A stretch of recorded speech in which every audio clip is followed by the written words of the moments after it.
இன்றைக்கி நம்ம செய்ய போகிற ரெசிபியோட பேர் ஓட்ஸ் வித் வெஜிடபிள் சூப். இந்த சூப்பை வாரத்துக்கு ஒரு நாள் செஞ்சு சாப்பிட்டிங்கன்னா உடம்புக்கு ரொம்ப நல்லது. ஏன்னா இதில் ஃபைபர் கண்டென்ட்டு நிறைய இருக்குது. இதுக்கு என்ன தேவையான பொருட்கள்னு பார்த்துடலாம். 1 கப்பு ரோல்டு ஓட்ஸு, பச்சை பட்டாணி 50 gram, sweet corn 50 gram, carrot 50 gram, beans 50 gram, சிகப்பு குடமிளகாய் 50 கிராம். நான் குடமிளகாய் முழுசாக எடுத்து வச்சுருக்கேன், இதில் பாதி தான் யூஸ் பண்ண போகிறேன். வெங்காயத்தாள் 5, செலரி 4 எதழ், வெங்காயம் 1 சின்னது, இஞ்சி 1 இன்ச்சு, பூண்டு 5 பல், எலுமிச்சம்பழம் அரை மூடி, ஆலிவ் ஆயில் 1 டேபிள் ஸ்பூன், மிளகுத்தூள் அரை டீஸ்பூன், தேவையான அளவு உப்பு. எடுத்து வச்சுருந்த கேரட்டை பொடியாக கட் பண்ணி வச்சுருக்கேன். அதே மாதிரி பீன்ஸையும் பொடியாக கட் பண்ணி வச்சுருக்கேன். சிகப்பு குடமிளகாவையும் வெங்காயத்தாலையும் பொடியாக கட் பண்ணி வச்சுருக்கேன். செலரியை தண்டை பொடியாகவும் இலைய பொடியாகவும் கட் பண்ணி வச்சுருக்கேன். வெங்காயத்தை பொடியாக கட் பண்ணி வச்சுருக்கேன். இஞ்சி பூண்டு 2ஐயும் பொடியாக கட் பண்ணி வச்சுருக்கேன். சூப் செய்கிறதுக்கு அகண்ட பாத்திரமாக எடுத்துக்கோங்க. நான் இப்போ அது மாதிரி தான் எடுத்து வச்சுருக்கேன். கடாய்க்கு காஞ்சிருச்சு. இப்போ ஆலிவ் ஆயில் அதில் ஊற்ற போகிறேன். 1 டேபிள் ஸ்பூன் ஆலிவ் ஆயில் ஊற்றிருக்கேன். ஆயில் சூடாகிடுச்சு. இப்போ பூண்டு இஞ்சையும் அதில் போட்டுடலாம்.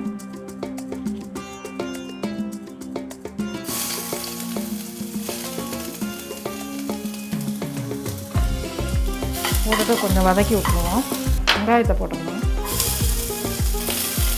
கொஞ்ச நேரம் ஒரு நிமிஷம் வதக்கிடுவோம். செலரியோட தண்டு பகுதியை ஒண்டி கட் பண்ணி வச்சுருக்கேன்ல, அதை அதில் போட்டுடலாம்.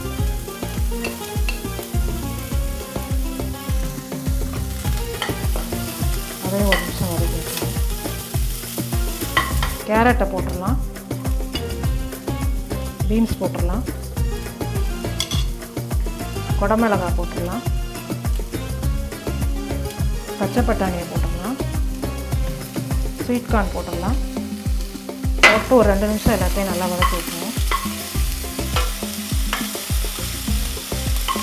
காய் நல்லா வதக்குனா தான் நமக்கு சூப் நல்லா டேஸ்ட்டாக இருக்கும். இப்போ நம்ம எடுத்து வச்சுருந்த ரோல்டு ஓட்ஸையும் அதில் போட்டுடலாம். இதையும் போட்டுட்டு இதை ஒரு 2 நிமிஷம் வதக்கிடுவோம். நல்லா பார்க்குறதுக்கே கலர்ஃபுல்லாக இருக்குது. நல்லா ஹெல்த் பெனிஃபிட்ஸ் எல்லாம் இருக்கும் இந்த வெஜிடபிள்ஸில். இந்த கப்பில் 4 கப்பு அளவு தண்ணி எடுத்து வச்சுருக்கேன். இப்போ அதை ஊற்றிடலாம்.